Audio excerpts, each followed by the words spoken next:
Jirra jirtuu maatii keenya nagaa waaqayyo isiniif haa ta'u akka nuuf jirtanii nuti nagaa jirra galata rabbii sinoo naguma keessan fayyuma keessan jirtanii jiruu simbira takka maal fakkaatti nu biratti hunduu nagaadha. Hordoftoonni amantaa kiristaanaa baga ayyaana gannaatirraa haftanii ayyaana gannaa yookiin qilleerraa baga haftanii isiniin jechuu jaaladha.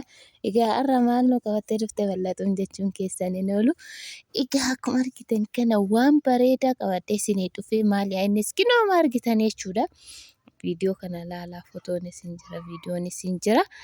Egaa baay'ee kan dassi nama jedhu dhugaa baay'ee kan nama gammachiisu ayyaanaaf kan qophaa'e jechuudha.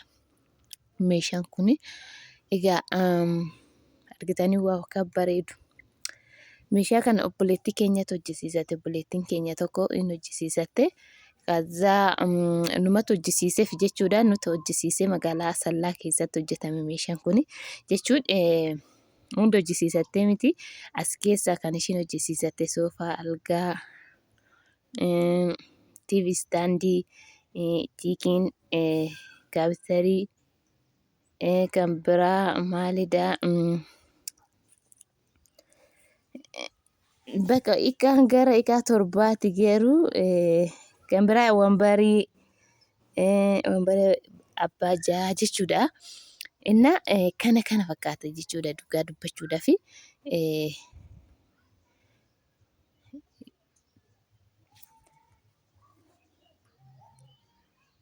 Inna baay'ee tokko kan namatti tolu baay'ee kan bareedu algaa meelaala waaw akka bareedu jechuudha. Algaa biyya alaa san jaalama faashiniin jechuudha.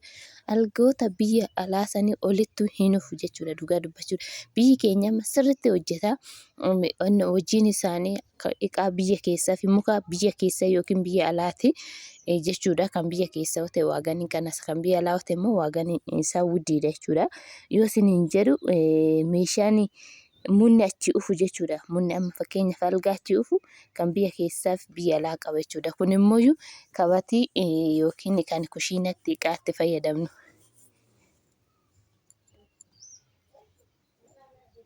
Fayyadamnu jechuudha. Guddaa anis xiqqaa anis kan barbaadaniin jira. Meetira tokko kaasee meetira takkarraa kaasaa akka barbaadaniin jira. Amma kun meetira 4 jechuudha. Inna obboleettii keenya baay'ee tokko gammadde dhugaa har'a fe'amee fi gara mana keenyatti galee ishiinis biyya baatee galuuf ji'a muraasa tafe ji'a irraa bu'aa jira jechuudha. Kun immoo TV standiidha. TV standiin amma faashinii babbareedaatu dhufe dhugaa dubbachuudha. Faashinoota kan biyya alaa hin jirre hundumaa as jira dhugaa dubbachuudha. Anis biyya hambaa argeemi kan achi hin jirre as jira jechuudha. Asitti sirriitti bareeda. Bakka baay'ee bareessanii hojjetu jechuudha. Waagaan isaa illee wuddii ta'u bakka hin bareessa. Inna kanaafiyyuu baay'ee tokko das kan nama jedhuudha. Warroon hojjisiisachuu barbaadanii koottaa rakkoon hin jiru heloo jedhaayi lakkoofsa isinii maxxansina. Warroon hojjisiisachuu barbaadan nurraa nama meeqatu hojjisiisatee jira dhugaa dubbachuudha. Nama baay'ee jechuudha. Inna yeroo baay'ee yoo hojjisiisan jechuudha. Itti deebinee yoo hojjisiisne yeroo baay'ee astaayitiin hin godhama aga tokko namaa laallama jechuudha.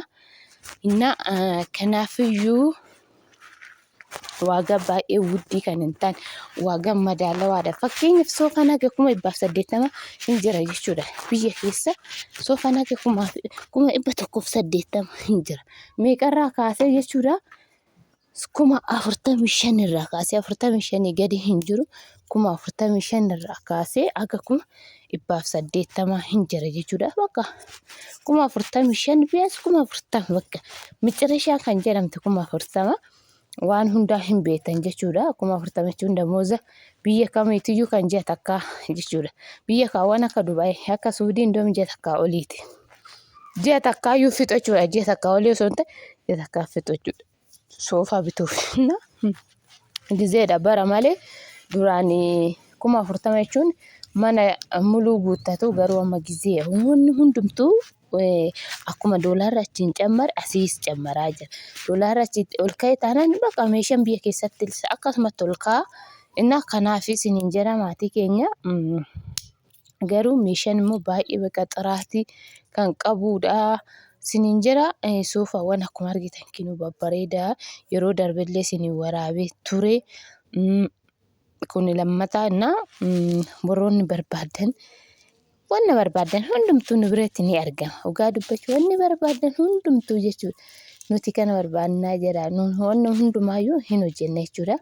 Innaa hojiidha waan ta'eef nuti gaheen keenya sin abbaa barbaadan bichisiifattanii hiistanillee nuti gaheen keenya yoo nu laalaa jettan cinaa jennee yookiin ammoo nama san cinaa jennee sin ilaalla sin deeggara jechuudha wanna bitattafsaniif. Innaa kana sin abbaa barbaadan irratti ergattanii bitachuu ni dandeessu jechuudha. Naante lukkuun na rakkiste maalan godha. Silkiin wajjin haasawaa iddina fakkaate. Innaa akkasii isiniin jira. Kanaafiyyuu wanta barbaadanii heloo jechuu ni dandeessu. Lakkoofsa keenya ammoo baay'een keessan ni qabdu waan ta'eef argitanii soofaan akkatti bareedu mirti jira bakka ana kan jedhe jechuudha. Ana kan jedhe narran taayinaa kan jedhudha. Akkanas hin laalu taa'ee ofiisaatii argitanii bakka baay'ee kan babbareedu jira. Kanaaf heloo jechuu bichaadha wanni isinitti hafu malee homtuu wanni hafu hin jiru. Isiniin jedha maatii keenya kararii barbaadan neta barbaadan qumsaaxinii ta'ee bakka waan neta barbaadan obboleettiin keenya kun amma egaa gara 7 hojjisiisatti. Egaan ishee waagaa walitti qabaa meeqa akka fide viidiyoo lammaffaa irratti isinitti ani himachuudha. Maaliif kaasuu fi maatii wajjin kan ilaalchisee bichisiisee kaasuu fi maatii ishiiti jechuudha. Obboleessaaf obboleetti bira jira. Herreega iqaan dhufee jira garuu iqaan ishiin yeroo galuuf yeroon ishii waan yaateef magaalaa Sallaa keessa jiraatti. Ishiinis garuu gara biraatitti miti kan fe'amu iqaani. Kanaafiyyuu maatiin immoo baadiyyaadha. Ganaa baadiyyaatti feenu jedhanii aga ishiin galtuuf egaanuma bira saarbisii tokko kenneneefi kireeffattee saarbisii tokko nu bira guutte jechuudha. Aga galtutti guyyaa galtamooyyuu osoo ishiin hin galiin iqaan manatti galee sappiraayizii goonee ishii eenyaa jechuudha. Innaa waaqayyo nagaa naa fide obboleettii keenya hunduma keessanuu nagaa sinaa fide waaqayyooni. Egaa kan biyya ormaatitti hafu hin jiru hundumtuu zooree biyya ofiititti galuun isaa hin oolu hin tura malee. Innaa kanaafiyyuu kana fakkaata warroonni barbaadan neta barbaadan soofaan amma baay'een keessan soofaan xixiqqaadhaa jettanii soofaan akka duraanii sana abbaa 2 yookiin abbaan 10 sun hin jiramu. Soofaan elliisaa ta'uu kaanisaa ta'uu soofaan nama 7 kan qabu qofaadha jechuudha. Nama 7 nama 7 ol hin qabu jechuudha. Cinaatti immoo wambariiwwan hojjisiisachuu ni dandeessu. Wambariin hin jiraame daraqee kan jedhamu goggogaa kan faashiniiwwan amma jiru hin jira. Goggogaan kan inni barbaadan hin jira garuu akka wambarii waagaan isaa wuddin hin jiru. Wambarii 40,000 jira abbaa ijaa jechuudha. Faashiniiwwan 40,000 38 kana jechuudha. Waagaan wambariiwwan baay'ee waddadha. Garuu bareedina mana keessatiif hin ta'a.